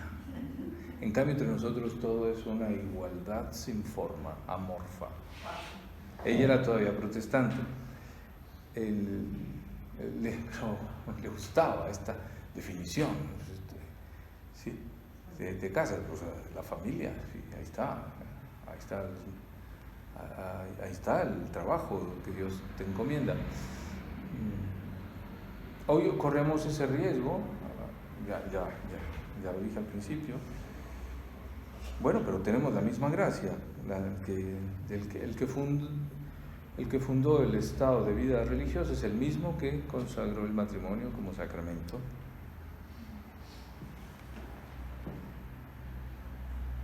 Sí, seguimos. Para épocas, pueblos y regiones auténticamente católicas, todo esto se cae por su peso. Nadie ve ahí problema particular y reina una especie de relación normal y equilibrio entre estado secular y estado religioso. La familia, orgullosa a par y humildemente, sabe que es el plantel de una o más vocaciones que han de salir del mundo. Y el claustro sabe que es consciente también y humildemente el lugar de elección para las preces, el sacrificio y la acción en favor de los cristianos que viven en el mundo. Esta estructura de los estados dentro de la Iglesia imprime su puño más profundo en la historia toda y en la forma de vida de Teresa. Su existencia es en la ausencia de toda cuestión con que entiende y vive el problema del Estado, una de las más claras justificaciones de la doctrina tradicional de la Iglesia en esa materia. En su contorno, en su familia, vale como principio evidente que el fin primero del matrimonio es el hijo, pero que detrás de ese fin natural primero está aquel otro fin último sobrenatural: poner el hijo a disposición de Dios para que él, si así le place, lo trasplante al segundo estado. Una familia que se cerrara en sí misma sería para gente como los Martin algo tan sin sentido, por no cristiano, como una antigua alianza que se negara a tener su cumplimiento en la nueva. La abertura, empero, del primer estado al segundo lleva como secuela, a la manera que aconteciera en la vida de Cristo y María, una profunda transformación del primero por el segundo. Sin hacer en lo más mínimo de la familia un convento para ser realmente cristiana, tiene la familia que configurar todos los vínculos y acontecimientos naturales y cristianos, tan diáfana y simbólicamente en orden a Cristo y a la Iglesia. orientarlos tan abiertamente hacia Dios, que el sentido del sacramento como su forma y levadura se haga visible y sensible, aun en la más terrenal vida diaria. La familia cristiana tiene que ser un trasunto de la Sagrada Familia, que es a su vez modelo de la familia sobrenatural de Cristo. El que hace la voluntad de mi Padre que está en los cielos, ese es para mí hermano y hermana y madre. Muy bien. Lo que se quiere decir es que no por ser estado secular se carece de la gracia. No, está Cristo también en la familia. ¿Sí? Y es su persona la que da sentido definitivo, limpio, puro a las relaciones. Jesucristo presta su persona, según este último texto, para que nuestras relaciones se curen. ¿Sí? Él es el Hijo del Hombre, por tanto es nuestro Hijo. Somos, según él dice Jesús, sus hermanos, sus hermanas y sus madres. ¿Sí? Jesús es todo. Jesús crea, se presta a hacer con él Sagrada Familia. Estemos donde estemos, en el convento o en la familia, él presta su persona para que esto sea real. Él es el esposo, no le falta ningún título, ¿no? La tradición le llama de todo. Jesús, nuestro Padre Jesús de las sentencias, ¿no? Dicen en Sevilla. No es raro que los santos, Teresita también, le llame madre. Jesús nuestra madre. Nos suena un poco raro, ¿verdad? Pero una vez que se entra en la intimidad con el Señor, bueno, pues sí.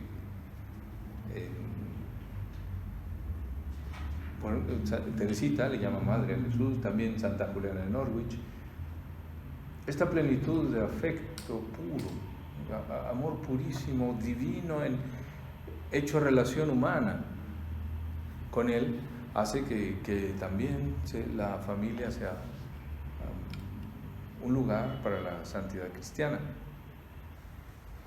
Estamos en la página 120. La prueba de la autenticidad cristiana de la familia Martin está en que en su posterior desenvolvimiento jamás tiene Teresa que hacer el más leve esfuerzo para corregir nada, para desprenderse violentamente de formas piadosas sin vida.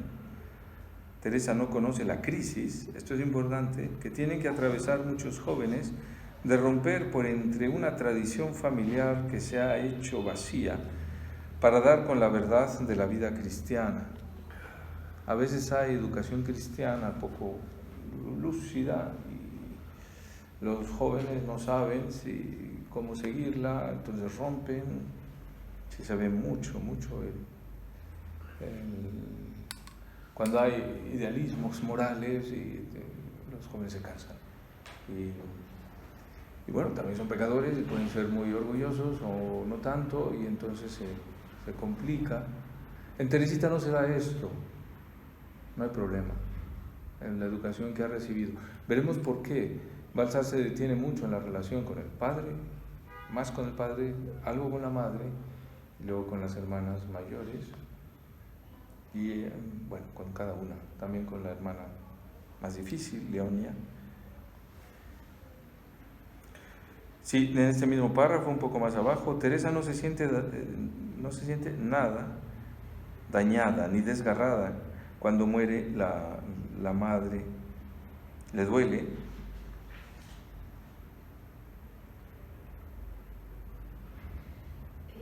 Padre, yo cuando leí esto, si lo entendí bien, quiere decir que incluso cuando Jesús se va de casa de María, Sí. Digamos que hay un desgarro que no está aquí, en el caso de Teresa. Sí, exacto. ¿Verdad? O sea que bueno, me parece también. Es verdad, qué bueno que lo comentas, sí. Sí. El detalle. Sí, Elena nos recuerda, sí, es que yo me salté unas palabras que están entre guiones, y sí son muy importantes. Se refieren a Jesús y la separación de la familia, sobre todo de María, el dolor que el niño de 12 años depara a sus padres, el dolor de la despedida de Nazaret y el dolor aún más profundo de la repulsa de María con sus parientes, dolores que son parte esencial de la pasión redentora. O sea, es verdad que la separación no puede darse sin dolor, es lo que dice Baltasar. También María sufrió esta separación. En 3 momentos nos relatan los evangelios. Uno cuando tiene 12 años, otro cuando empieza la misión, cuando se va deja Nazaret, se va a Judea a recibir el bautismo de Juan. Y después cuando María busca a Jesús, Jesús dice, no. ¿Sí?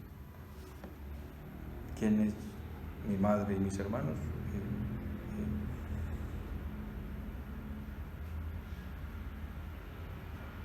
Pero Teresa, que seguramente sintió el dolor de separarse, también hay noticias de estos dolores cuando se va. Paulina es la primera que entra, después María, después ella, después Celina, el dolor por la enfermedad del padre, sí, pero no se siente desgarrada. Del modo más maravillosamente orgánico y suave, realizan padre e hija la más cristiana de las separaciones, ambos con la más sencilla fe y con la plena certeza de la rectitud de lo hecho. Muy bien.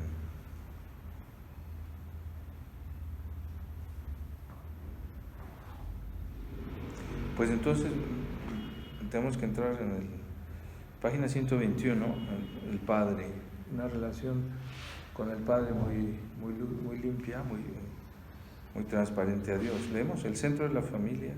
El centro de la familia es el Padre humanamente tan venerado, querido, casi divinizado, que es para Teresa la unidad inmediatamente dada y jamás disuelta de la autoridad y del amor. En su relación con su Padre, a quien no temió jamás ni por un momento, aprende Teresa que obediencia y amor forman indiscutiblemente un todo, y que en el fondo son una misma cosa. En la autoridad del Padre aprende a comprender lo que es la autoridad de Dios. Ella mira a su Padre, el Padre mira a Dios, y así aprende por su medio a mirar a Dios. Durante el sermón su Padre se inclina a ella. Escucha bien, reinecita mía, porque se habla de tu santa patrona. Yo escuchaba bien, en efecto, pero lo confieso, miraba más a menudo a papá que al predicador. Me decía tantas cosas su hermosa cara. A veces sus ojos se llenaban de lágrimas, que en vano se esforzaba por retener. Al oír las verdades eternas parecía no habitar ya en la tierra. Su alma, diríase, trasladada a otro mundo. Sí. Y en la oración de la noche, Teresa ocupa también su lugar junto a su Padre. No tenía más que mirarle para saber cómo oran los santos.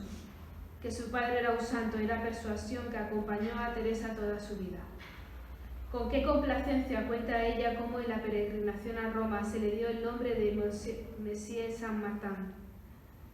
Cómo todavía al comienzo de su enfermedad hacía maravillosos progresos en el camino de la santidad. Cómo se gozaba de los desprecios.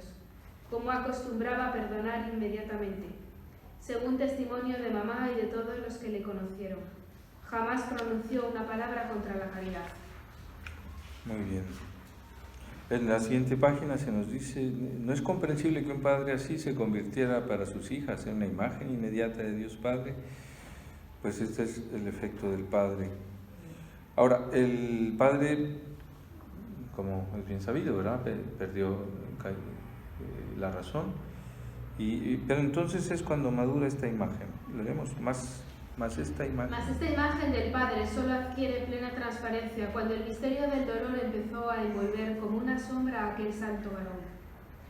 Un día vuelve a casa después de visitar la iglesia de Nuestra Señora de Alençon, abrumado por los consuelos que allí ha experimentado, y cuenta a sus hijas la oración que le subió a los labios. Dios mío, ya es demasiado, yo soy demasiado feliz. Así no es posible ir al cielo. Yo quiero sufrir algo por vos, y me he ofrecido. Pero Dios, que oye las oraciones antes de que sean pronunciadas, había ya mucho antes mostrado a la niña Teresa, en figura, el futuro sacrificio de su Padre. En la profética visión de su figura en el jardín, con la cabeza velada, visión que tanto la espantó y cuyo sentido ni ella ni sus hermanos pudieron descifrar. Reverentemente piensa también Teresa más tarde, como León XIII, en la audiencia a los peregrinos, que había puesto su mano sobre la venerable cabeza de su Padre, como si hubiera querido marcarle con sello misterioso el nombre mismo de Cristo. Sí, la familia todo es así, todo es muy concreto. El padre perdió la cabeza, por eso es la cabeza velada, la mano de León XIII en la cabeza del padre.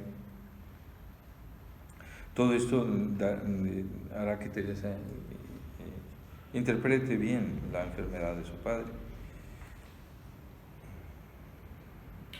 Una pregunta, porque a mí en la lectura de esto, vamos, que quizá es que eso del sacrificio, sí, o sea, que ofrecer que yo quiero sufrir más por vos y entender que Dios envía un sacrificio, eso...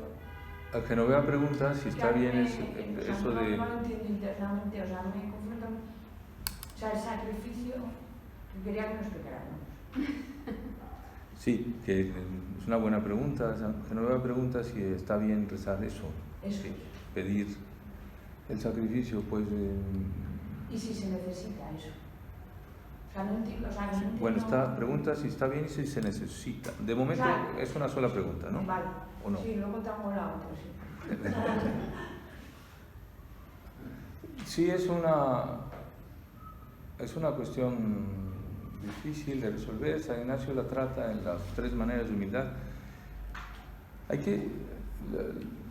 cristiano debe buscar la indiferencia, o sea, lo que Dios quiera.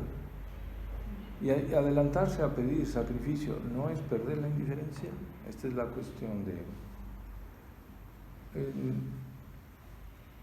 San Ignacio cree que no, que sí se puede.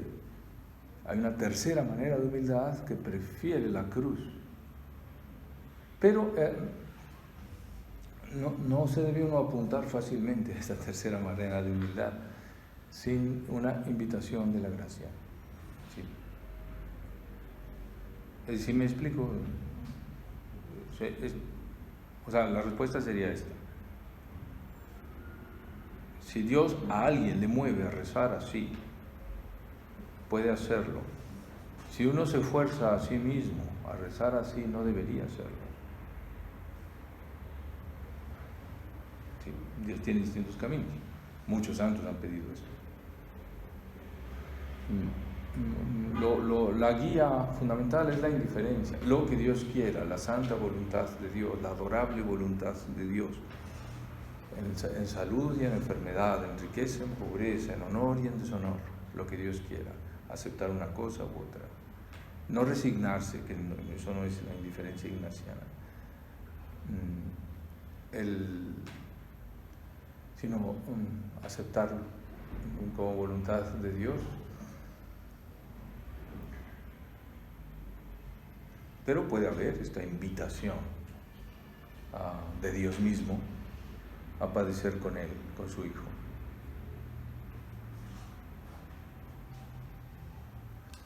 Sí.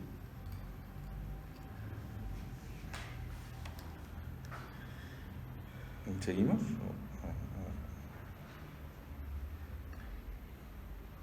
Conmovedor es el dolor de las hijas cuando se consuma el sacrificio.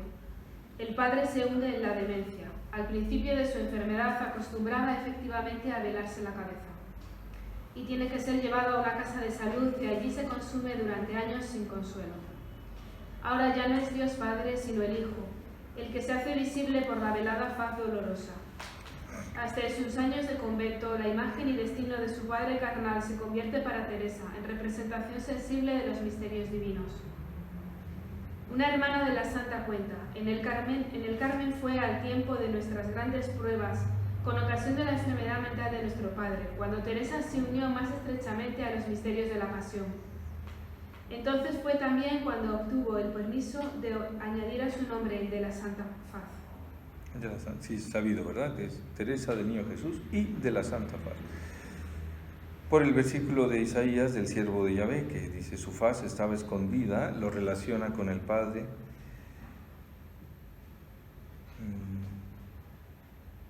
Él dice al final de esta página, de este párrafo, 123, como la faz adorable de Jesús fue velada durante su pasión, así tenía que quedar también velada la faz de su fiel servidor en los días de su humillación, a fin de poder irradiar con más esplendor en los cielos. así va, sigue el testimonio, un poco más abajo. Ay, como el de Jesús, yo quería que mi rostro quedara oculto a los ojos de todos, que nadie me reconociera sobre la tierra. Yo tenía sed de sufrir y de ser olvidada.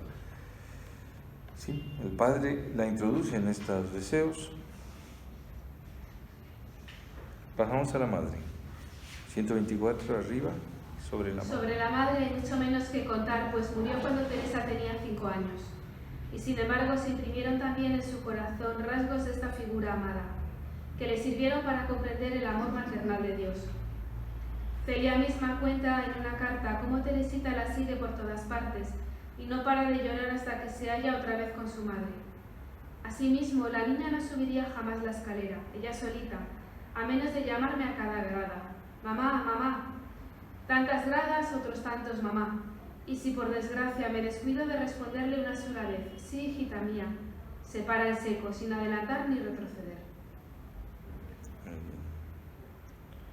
Bueno, así sigue describiendo, seguimos. La fantasía de Teresa enamorada de la imagen, que no podía ver nada sin transformarlo en una comparación.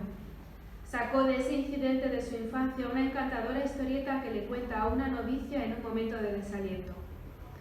Vuestra caridad me recuerda al niñito pequeño que empieza a tenerse de pie, pero no sabe todavía andar, queriendo a todo trance llegar a lo alto de la escalera, para estar otra vez con su mamá. Levanta su piececito para subir la primera grada. Trabajo inútil. El pobrecillo cae continuamente sin lograr adelantar. Pues bien, pues sea vuestra caridad este niño pequeño. Por la práctica de todas las virtudes, levante continuamente su piececito. Nuestro Señor no le pide más que la buena voluntad. Muy bien. O sea, Balsa relaciona esta historieta que cuenta con lo que ella hacía de niña con la madre.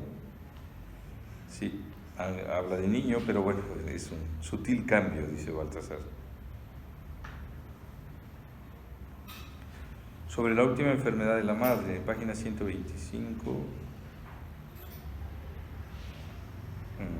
Sí, arriba, ¿verdad? Sí. Celina y yo éramos como dos pobres desterradillas. Todas las mañanas nos venía a buscar Madame y con ella pasábamos el día.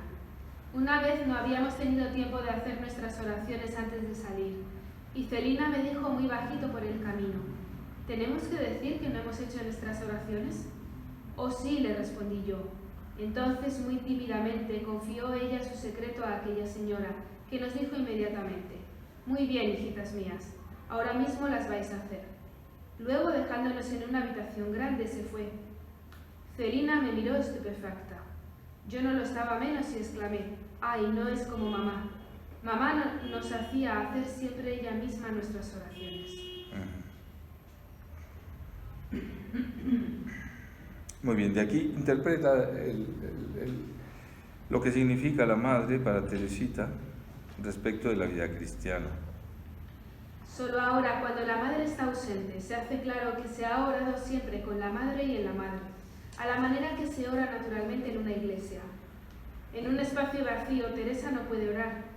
Ora con sus padres, con sus hermanas, con la criada. Y cada rato de oración es para ella una fiesta en la comunión de los santos.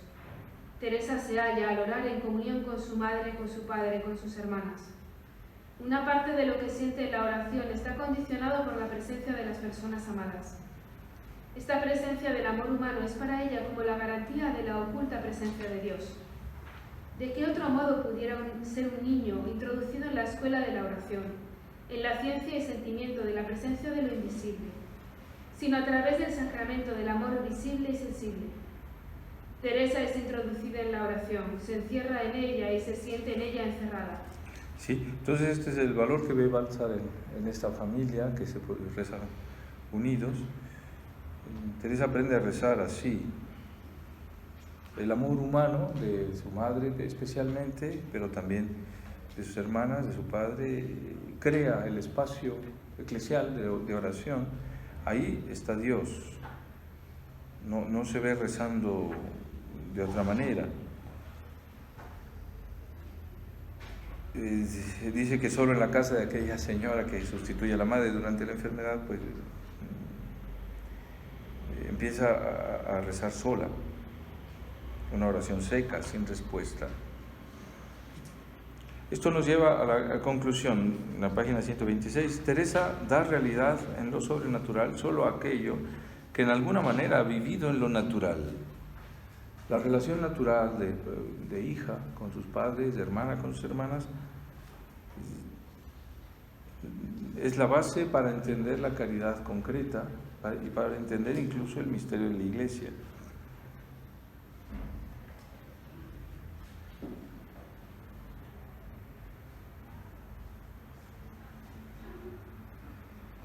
Sobre la característica de Jesús como esposo, son importantes estas palabras. O sea, en Teresita es carmelita, y entonces habla de Jesús como el esposo. Pero no siente lo que siente Santa Teresa de Ávila.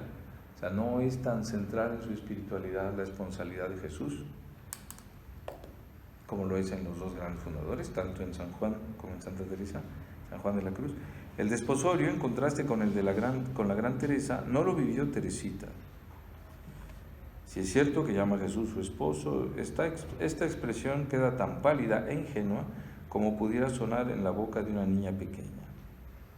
En cambio, la paternidad de Dios sí es sentida en modo muy vivo.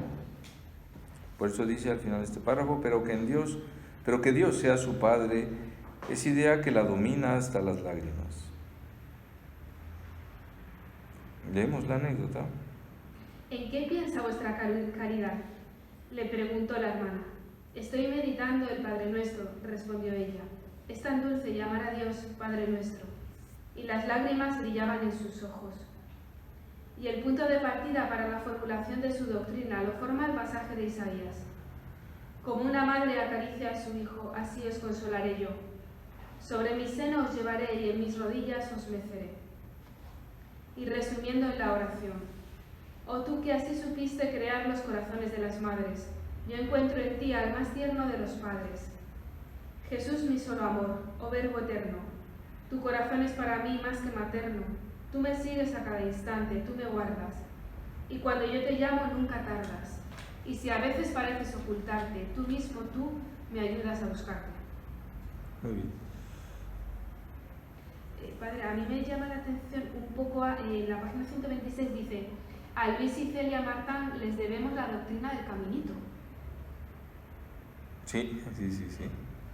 Por la paternidad de Dios, por el sentido de la paternidad, el sentido de ser hija, sí, está basada en esta experiencia humana, natural, sobrenatural. ¿Qué influencia la de los padres, no? Es Sí. una cosa... Pues ellos hicieron que fuera un Dios viviente en Teresa del Niño Jesús, aquel Dios que es más que padre y madre. Sí. Dios es más que Luis y Celia Martán.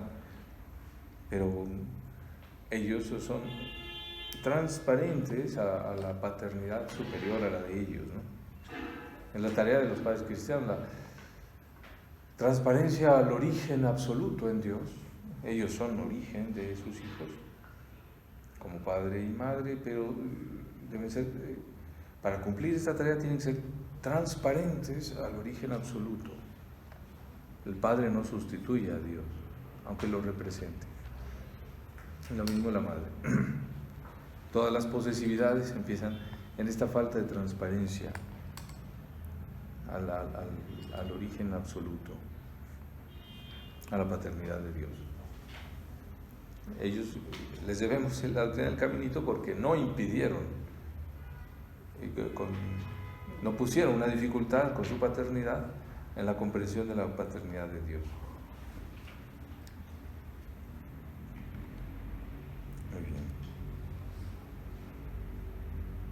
En la página 127, muy significativo para el realismo de Teresa en las relaciones con sus padres y su necesidad de dar realidad a un cristianismo dentro de este marco es su ruego a su hermana Celina de que pinte a la Virgen dando el pecho al niño Jesús. Escribió estos versos, a veces más o menos: a este festín de amor que te dona tu madre, dígnate invitarme, Jesús, mi pequeño hermano.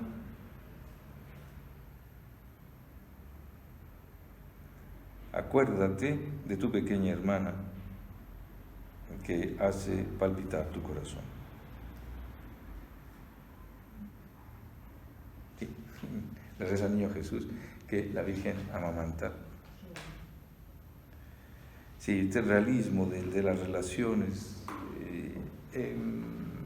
familiares es transparente a los misterios de Dios, a los misterios de Jesús.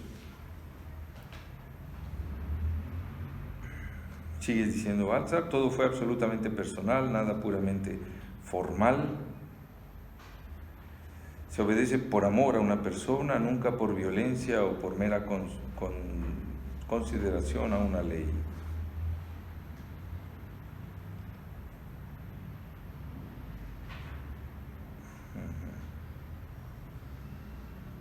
Aquí es normal que en el niño se vaya desarrollando la conciencia moral, la conciencia del deber. Es un momento delicado, de si se parte del deber o si se parte del don.